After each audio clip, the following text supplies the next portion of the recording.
The neighborhood allows anyone to bring on their own data, to make their data open and accessible in a permission way. So that's the distributed compute layer that we'll get into that we call the neighborhood.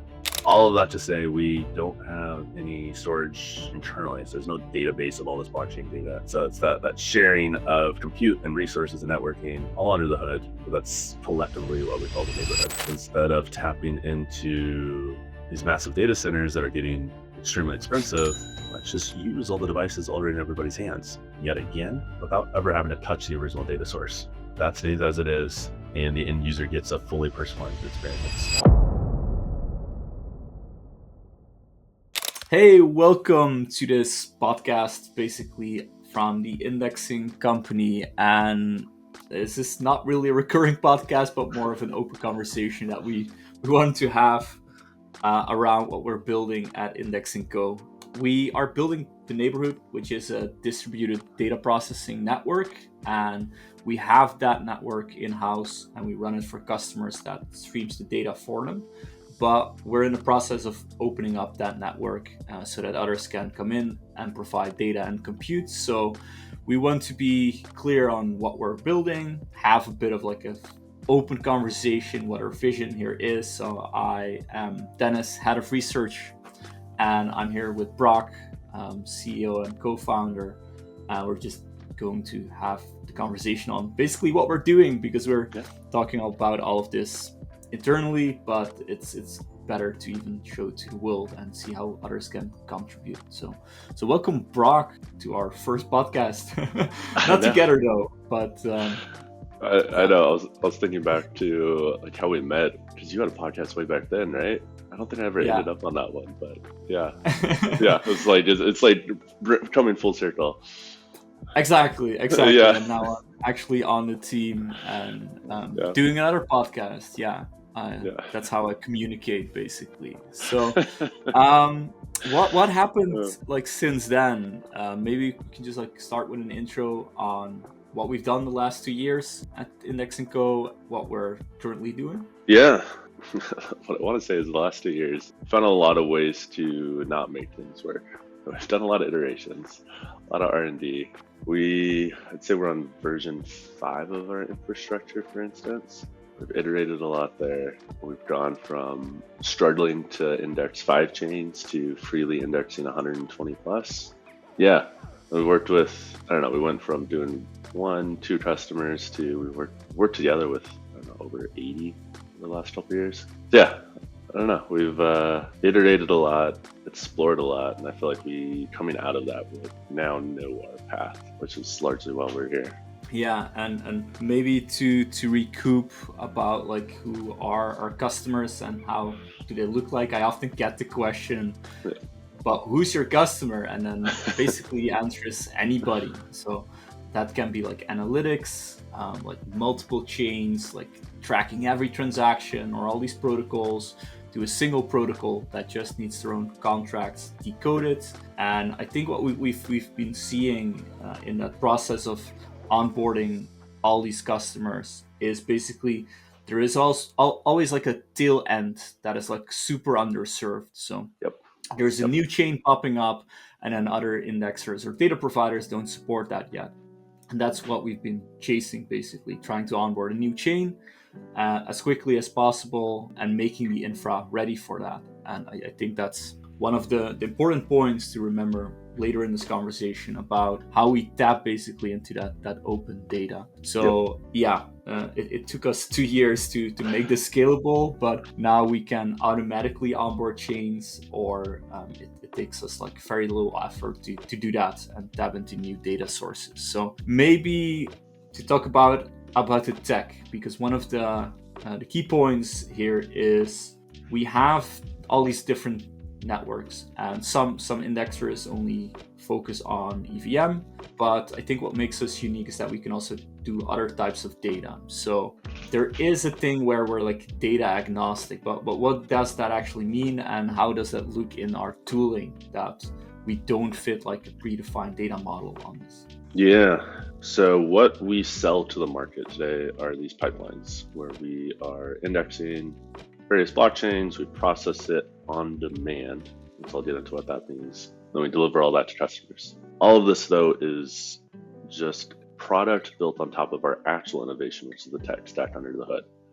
So that tech stack knows nothing about blockchains, doesn't care, just wants to process data. And so that's the distributed compute layer that we'll get into that we call the neighborhood. And so as you zoom then back up to that product layer, we basically have this engine that can process whatever data it needs to. As long as it comes in, we can run compute and jobs against it. And so we're able then to apply that to blockchain indexing and plug in EVM data, Solana data, UTXO, Cosmos, whatever it might be. And part of that secret sauce, that enablement, is that we enable customers to define how the data is processed. So think of this as lambdas or serverless functions.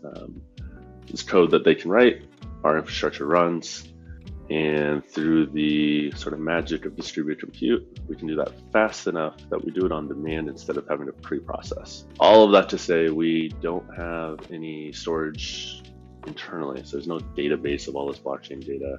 We really do receive it on the fly from an RPC, process it on the fly, deliver direct to customers. And that's kind of our big differentiator there. Yeah, and like the funny question is, we're always like thinking about our own infra and being proud of how it works, but why should a customer actually care? Yep.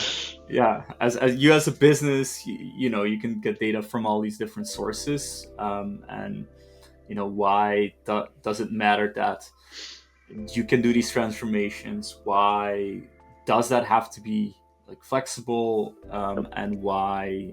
Yeah, what problems would I run into if you know, you try other providers?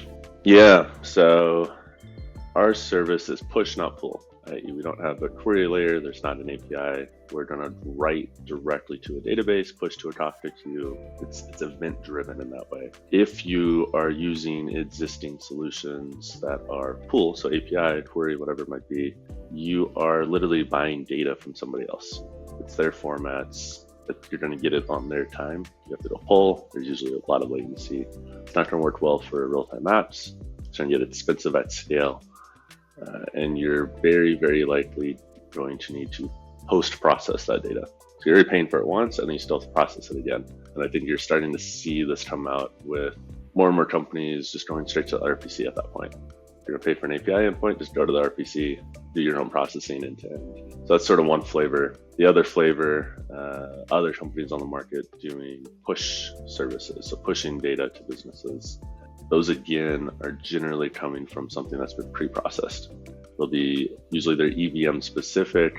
They are using subgraph architecture, pulling contracts off chain, throwing it into a database that the third party or the vendor hosts, and then just replicating that into a business's environment. Still not as real time, still not as flexible.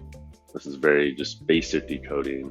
And you're not going to be able to do things like Kafka queues or get it truly event driven if you need more real time.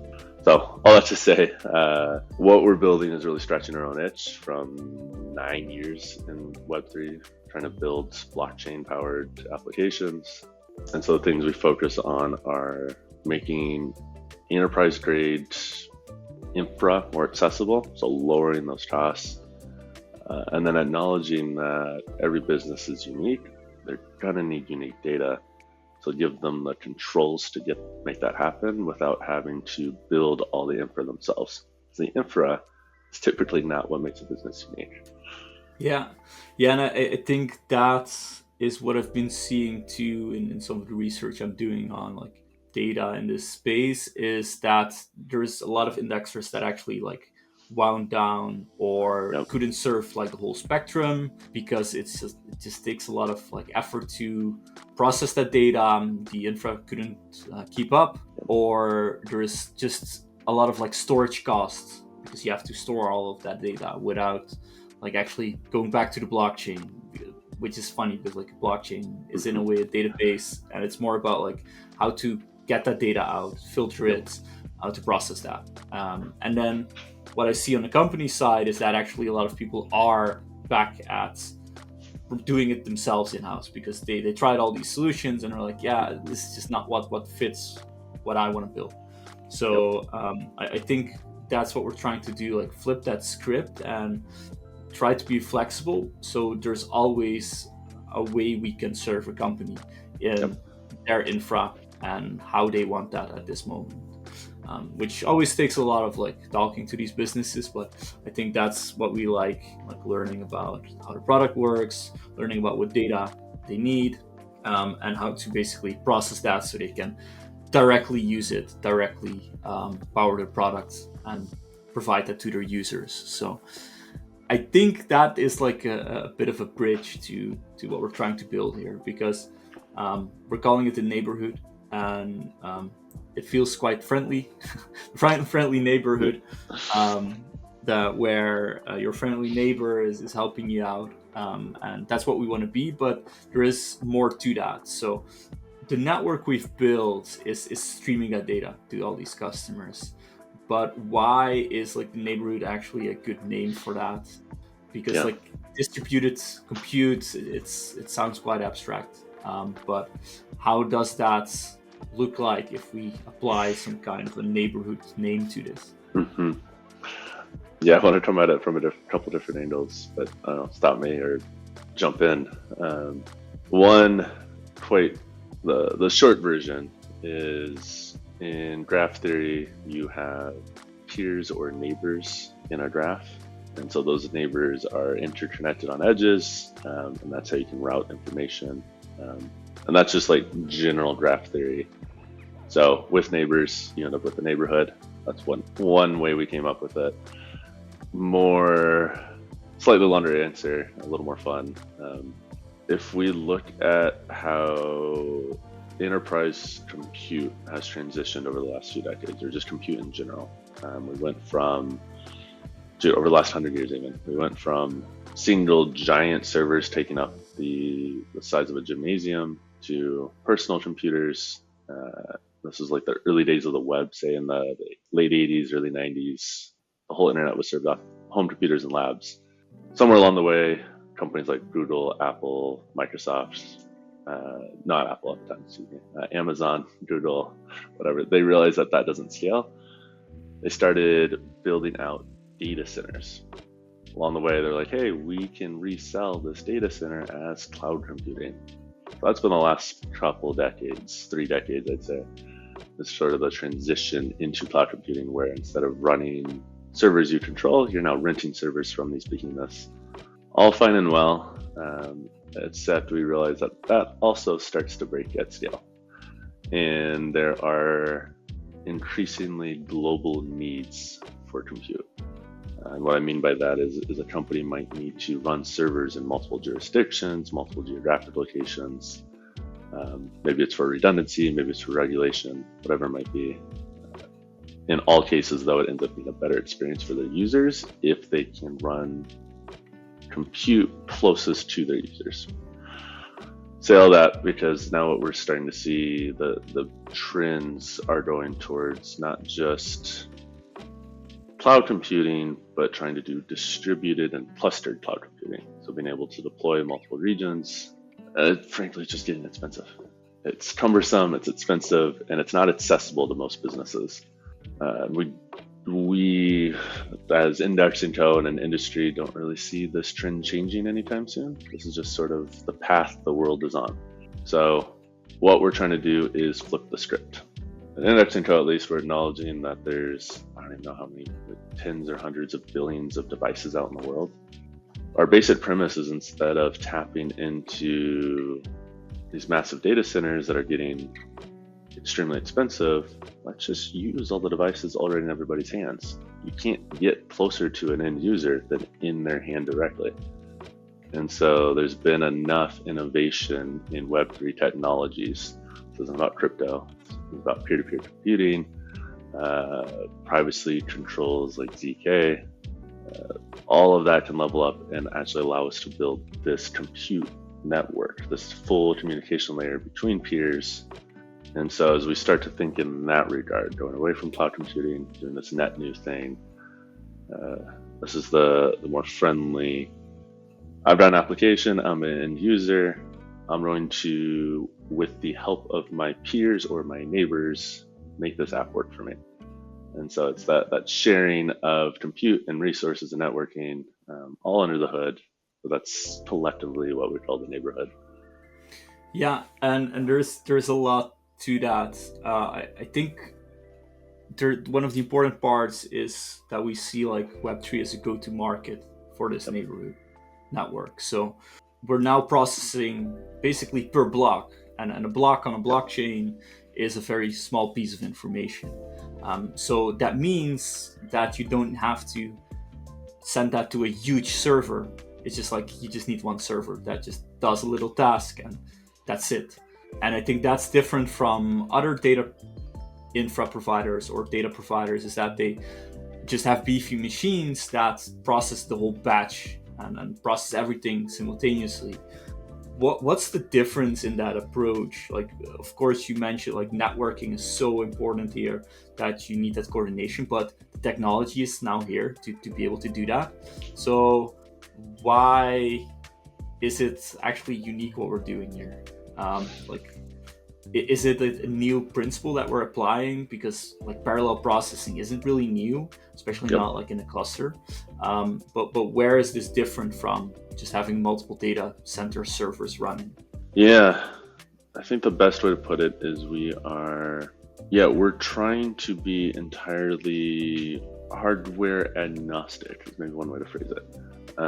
So one of the ways you solve the overhead of cloud computing and clustering and multi-region deployments is you start making everything look the same, or you abstract it one layer and you start using tooling that automates all that for you. But what nobody's saying under the hood there is you're now controlling that end-to-end process all the way through.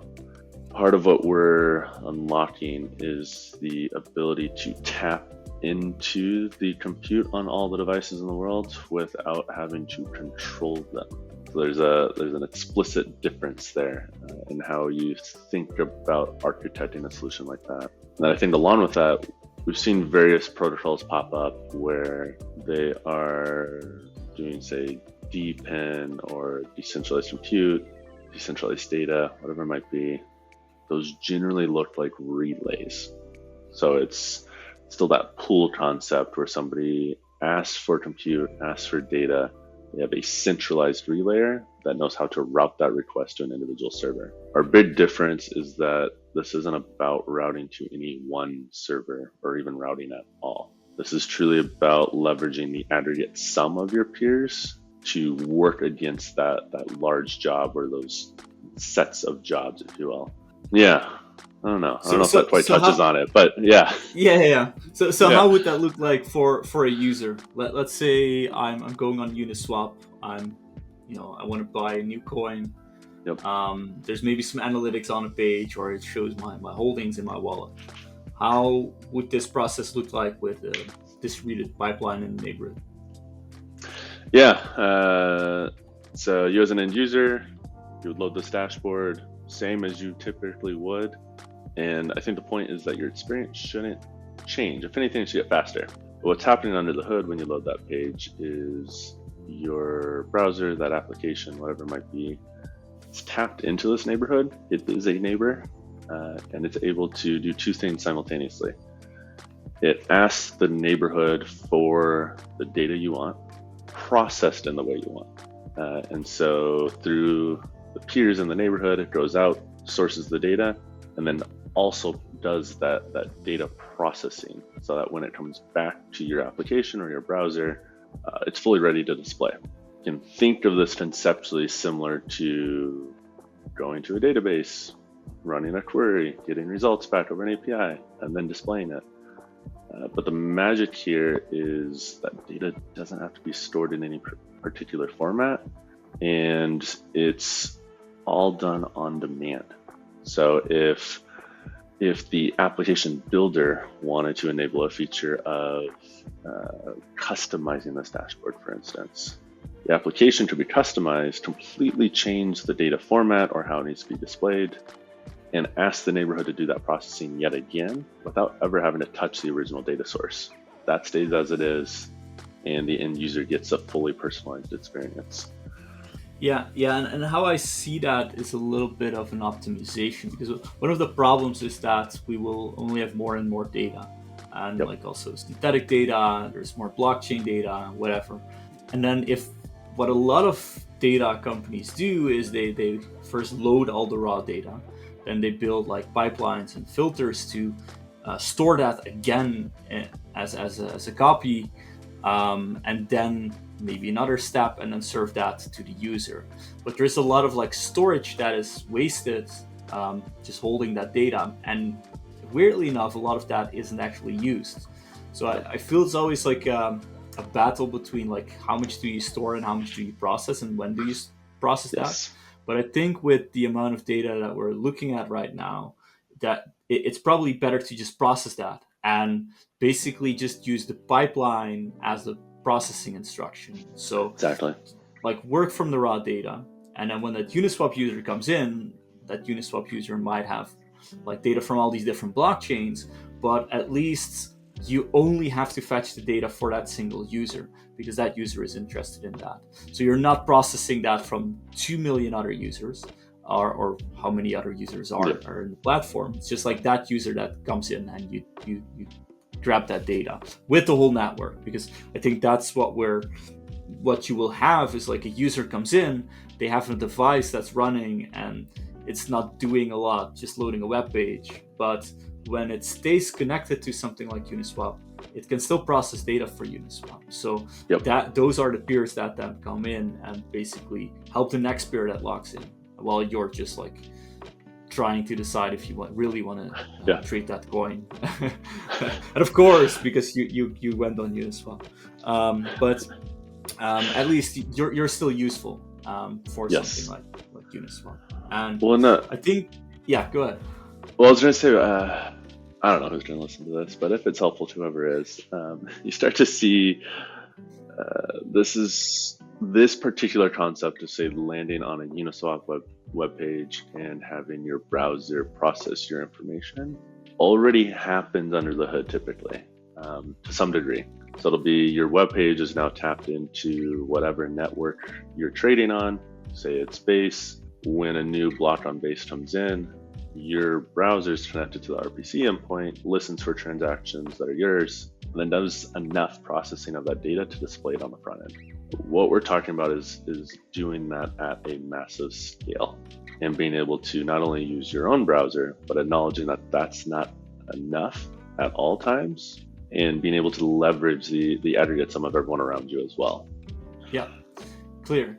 And it's also like one of the things that the business then saves is normally, and that's where a lot of delays come from, is, they have to listen to your transaction. They put it in the database, they put it somewhere, and then send it forward. So basically the whole infra around that is actually also very centralized in a way, is serving that single user that data, while we can like cut that out and just give the end user the proper instruction to handle that data. So there's a saving from the company itself. But there's probably also a lot of data a company then just processes. Like how would that look like? Because, for example, Uniswap wants analytics over all their swaps. Then there's more compute needed because there's way more data that needs to be processed, and they might still have their own database or in-house dashboards that can be served with that data. But there might be also different types of compute in the network. Like it doesn't have to be a browser, right? Like it still can be a server. So maybe the question is like, why aren't we calling this fully decentralized, but why are we calling this distributed? Like, what's the benefit of it just being distributed? Yeah, I don't know that I have a super great reason other than trying not to tack on to all the existing connotations of decentralization that really aren't what they claim to be. And I think, I do have a better answer.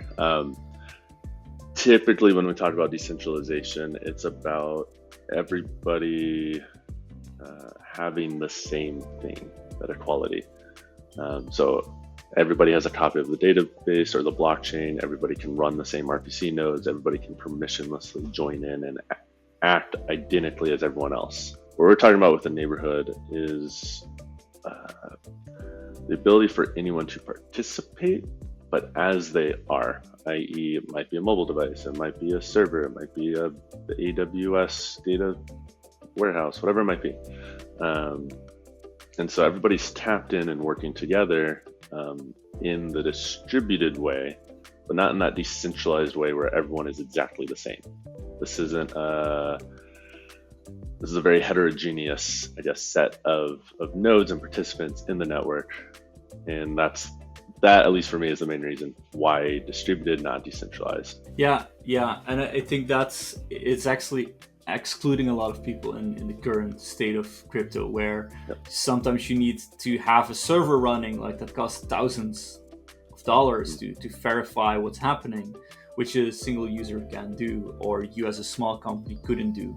So I feel if we like, decentralized has a few core principles that come with security, that come with safety, but there's a lot of overhead in that might not be needed for you, or there's a lot of overhead that is just in your own costs.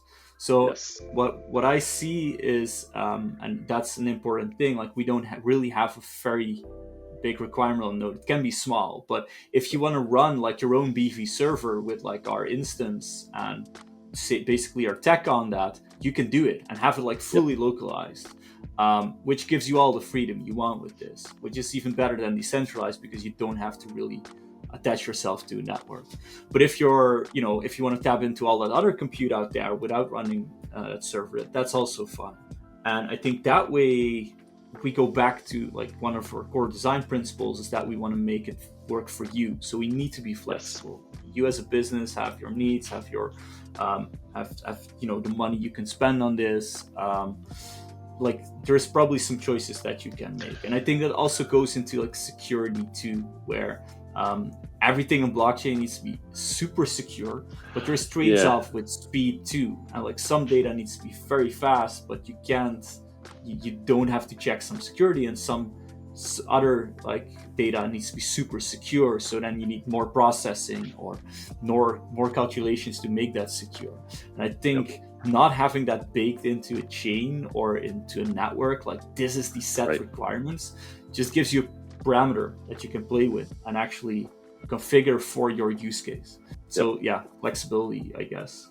Yeah, like the word I was looking for was consensus. So in most decentralized solutions, the core principle everyone's driving towards is unified consensus across all participants. So hey, we all have the same data, we all have the exact same security guarantees, we all run things exactly the same. And with the neighborhood, we're acknowledging that doesn't work for data processing, because every business is unique, every business needs unique data, and so we're putting those controls back in their hands. They can decide how much security they might want. They can decide if they need consensus amongst their own nodes. Typically, no. So it enables, like you're saying, that flexibility at a very primitive level. Yeah.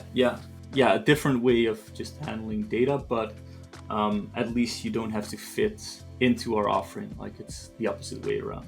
Then towards like open data, because like we're mostly talking about compute here, but one of the core principles of Web3 is that data is open, accessible, and we can tap into these in all these blockchains, and that way we can build all these new cool products.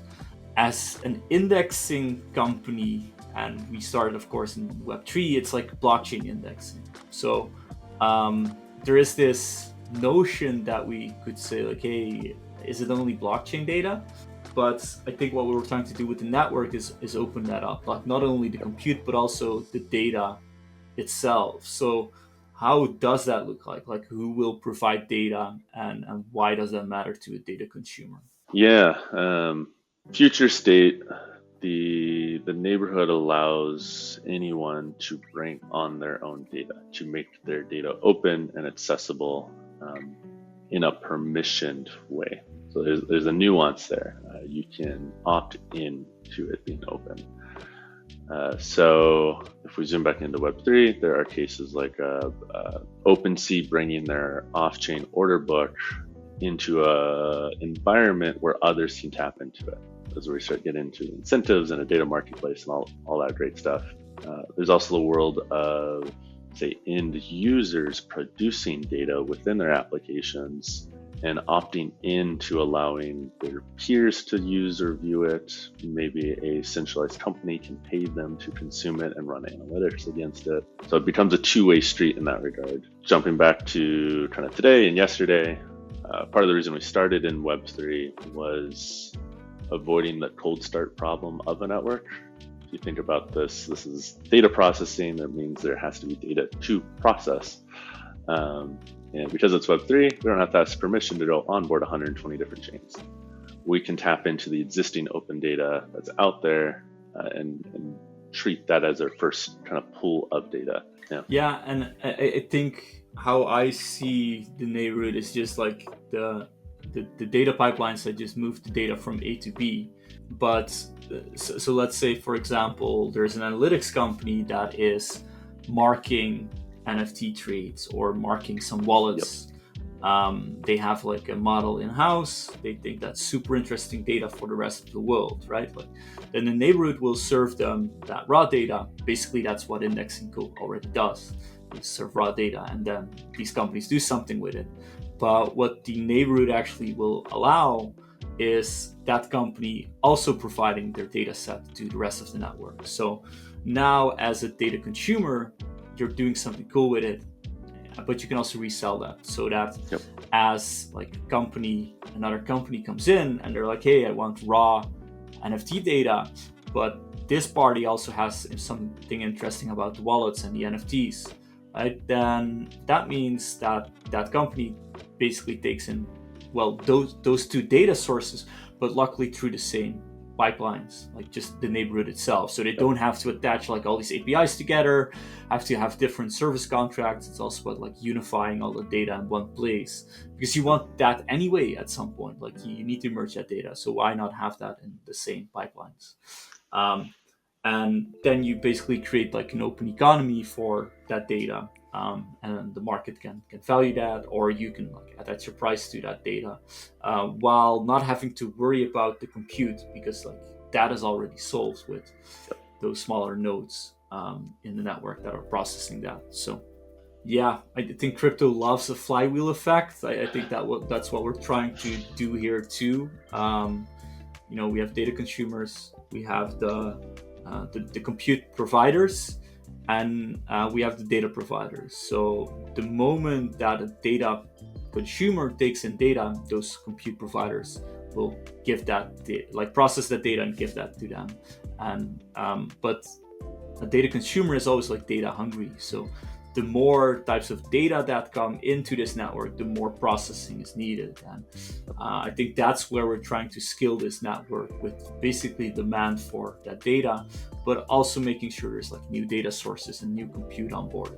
So yeah, that's I think actually a typical Web3 crypto blockchain type of mechanism, where it will grow itself, especially if we attach the right economics to this, where everybody gets like fairly paid, and the transactions don't go to a single company, but basically through network from the service providers compute data towards the data consumers that like pay for that data. So I think that's a bit on the growth that I think that will unlock. Yeah, fully agreed.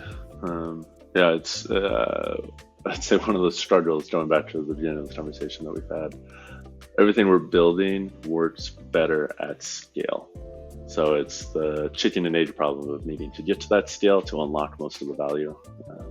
We're always kind of chasing that uphill battle there. Yeah, we've seen too much like in Web3 that people say like, we're a marketplace, and then they try to match compute and demand. Yes. Or like whatever service and demand. And they're like, yeah, these both parties are like, but why do we need a marketplace? Because you're like just attaching us together. I can just also go to that party directly.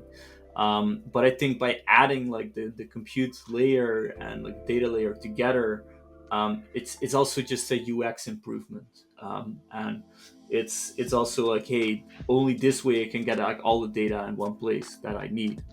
But also, we as the indexing company already have those users and already have the data. So that network is already there. And you made the comparison to Amazon, like they were scratching their own itch with servers for their bookshop. Now they're like, hey, we can open that up and have others use the shop stuff we've built, and also the servers under the hood. But they were actually always, and they are still, like a very heavy user of their own infra. And that's for us too. We just are opening it up for others to come in and be part of that, which will give a lot of new opportunities for businesses to also profit from that network. So I think another important point is like the flexibility of these pipelines. And of course we can't leave this recording without tapping into like AI, because AI will be a heavy user of data.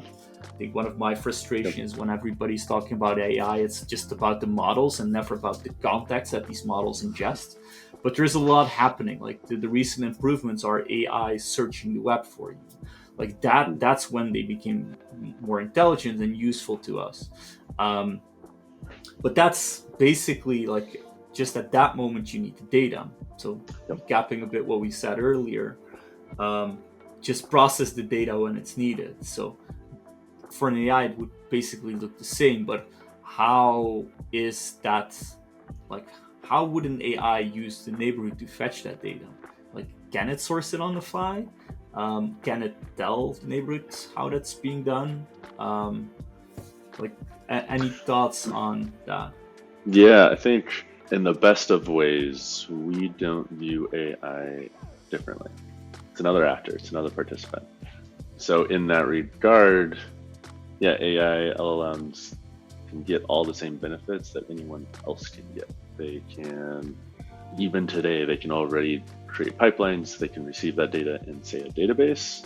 What we're unlocking with the neighborhood is able to get all that on the fly, exactly in the format that, say, an LLM might need, both for potential training as well as execution and lookup. And so you get it on all sides. You might use the neighborhood to train an LLM, might use the neighborhood to process data on the fly for an answer or for adding context. And then you might even go so far as to use the neighborhood for event-driven architectures that need an LLM as a decision engine. Yeah, I think the short version is that AI is an equal participant in all of this. Yeah, and I think one of the key unlocks for me as an understanding to that was just like basically slamming a few like transformation codes for our pipelines into an LLM, and with an instruction, like I have to now look at this data, and it like clearly gave me the right answer to configure a pipeline, and it was working. So I think there is one thing that we should mention here is that a lot of indexers work with stuff that has to be deployed, like really deployed, as in now there's like a subgraph or something, and it has to fill that data, and this is the instruction. Like an LLM can really work with that, but for us, as we've said, is like the code is just like something like JavaScript. Like the LLMs know JavaScript really, really well. Probably there's a lot of like programmers just using LLMs to code. So it's just an instruction how to process that data, and the LLM you can ask the LLM like, hey, can I fetch like all Uniswap data from Ethereum? And then it would say like, yes, okay, I know this is how this framework works. Like you need to have like an MCP or good documentation for that. And we have the documentation, so that's why I was able to build these pipelines with an LLM. And then it can just like deploy that. Like that's just one step extra. Like, hey, this is a pipeline, let's deploy that. There's some data coming back. Here it is, and gives it back to the user or makes a decision based on that. So it requires very flexible data infrastructure, and also like data structure that is there on the fly, which is different because from others, because you need to beforehand know the use cases for an LLM to know, okay, this is the data it will probably serve to that user, and then process that beforehand. But I think one key point with the neighborhood is like you don't have to, because it's just like an instruction to process the raw data. So that I think will be a massive unlock here. tying this back to some of the earlier conversation, there's a concept in cloud computing called spot instances. They might have different names, but it's this idea that normally you pay, say, monthly or per second for a server, and you're pre-allocating how much compute and RAM you want on that server. And you're just going to pay for it whether or not you use it. As a business, you're always over provisioning, because what if you get a spike? What if you get a bunch of new users? There's ways to auto scale, but the point is you're always wasting probably at least 50% of what you're spending.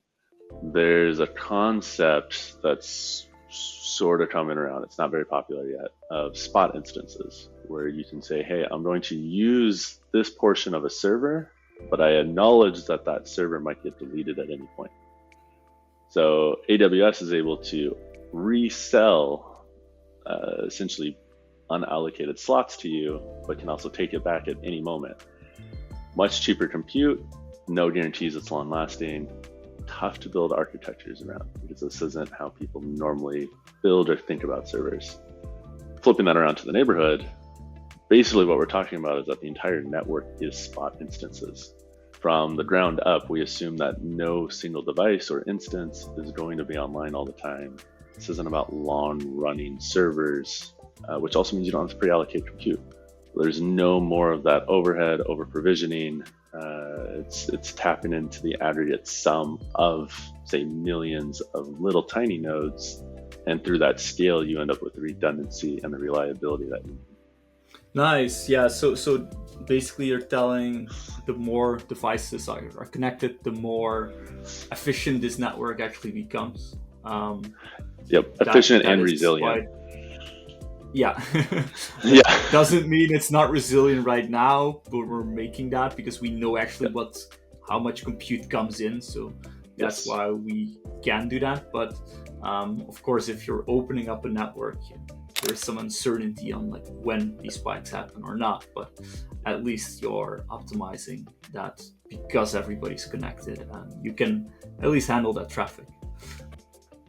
Clear. It's also one of the cool things about this model is if you're a business leveraging the neighborhood, if you're tapping into your end users' compute, that means the available compute for your application scales linearly with the number of users using it at any given moment. So your compute automatically scales as your users do.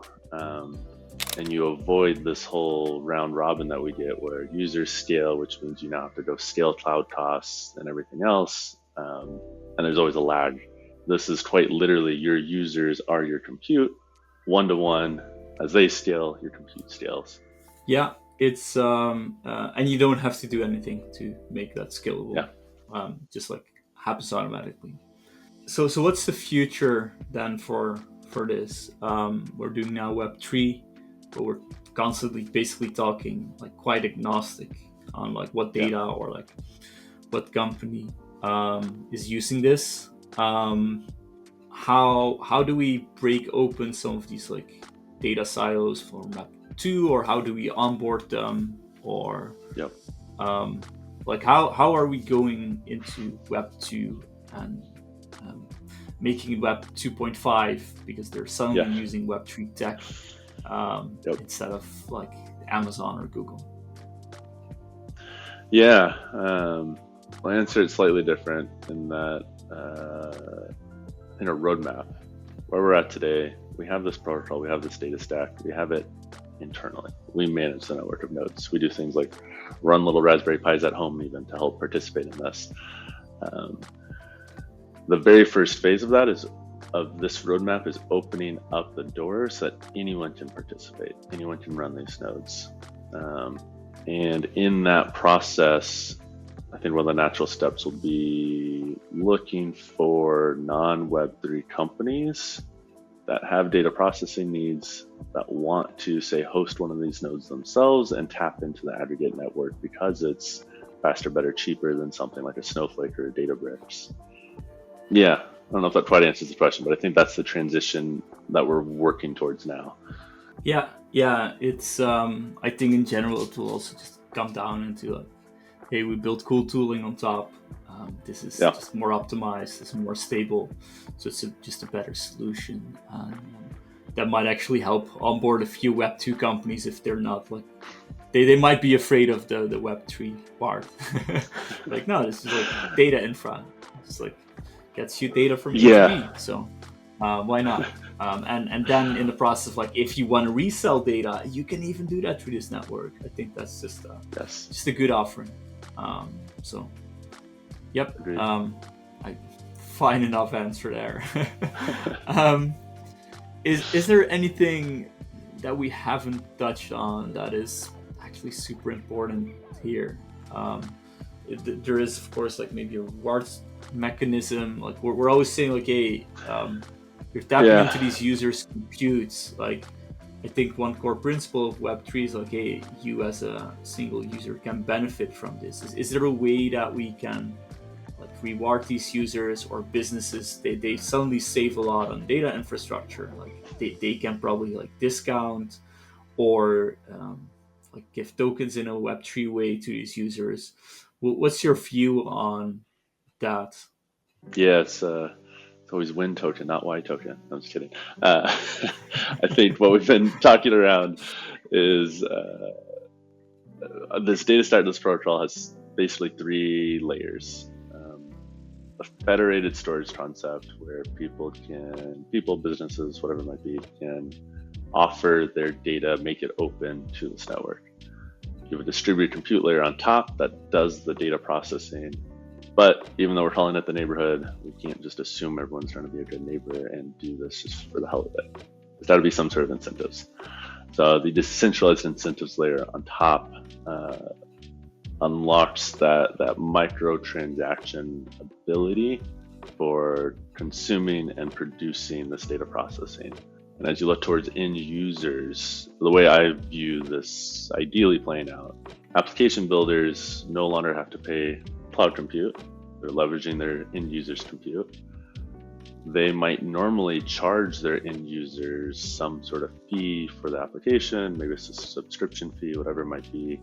That can be directly offset by the users of their application. So an end user opens up this application, they're in a browser, whatever it might be. They're providing their compute implicitly to this network.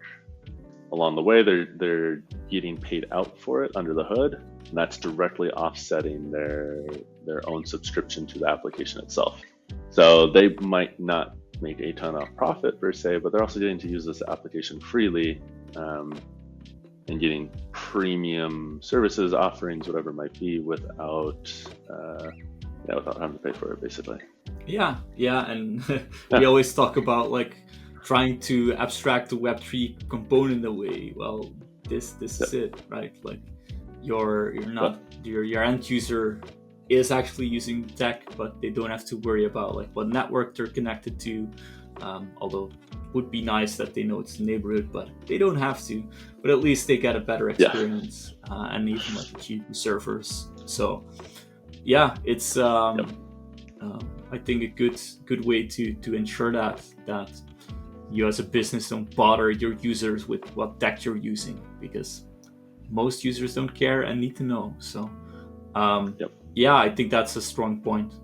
So any final comments on like what we're doing right now? I think we're now maybe just like a shout out to everybody. What we're doing is appropriate because we run the network now internally, but we want to open this up. So what are we actually looking for right now? Which parties should connect with us? Who are we like interested in? Yeah. I mean, my goal here is I want to drive around the country and then the world just with a giant banner that says "Welcome to the neighborhood." But to get there, we run this protocol and this data stack today. We do that because it's been in R&D and we're just proving out that this is even possible. Where we need to get to is putting this in the hands of everyone else. So getting to the decentralized incentives, letting others run these nodes themselves. And so in order to do that, we need more customers. We want to help more people. That's the only way we get to learn and do this R&D. We're doing it with people, solving real problems. And then 2, we're actively fundraising. So looking for partners on that side that see this vision and want to take a bet on something bigger. Yeah, like we want to kick off the flywheel effect, but the more people that are helping us with that, whether that's on like funding, marketing, the customers themselves, because they can be customers, but also data providers.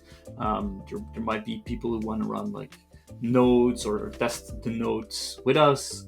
I think they should all reach out, because the more we actually create a neighborhood, like a whole town of people like supporting us, around us, the better. And I think that's like if that vision aligns with you to basically be a next like step in data infra, the internet infra, then reach out. What's the best way to reach out? Basically, for me, that's I'm Aperture on Twitter, but we also have Indexing Co. That's Indexing CO on Twitter as a tag. Brock, what's your tag? Yeah, I'm Runnin Yeti, RUNNIN Yeti, everywhere. So yeah, find me everywhere, wherever you want. Yeah. Farcaster, Twitter, please reach out. And of course, we also have an email, hello@indexingco, and then it either reaches me or Brock, and we'll say hi. So happy to start a conversation that way. Cool. Thank you, Brock, for coming on, and see you in the next episode when we do this again in 1.5 years. Yeah, exactly.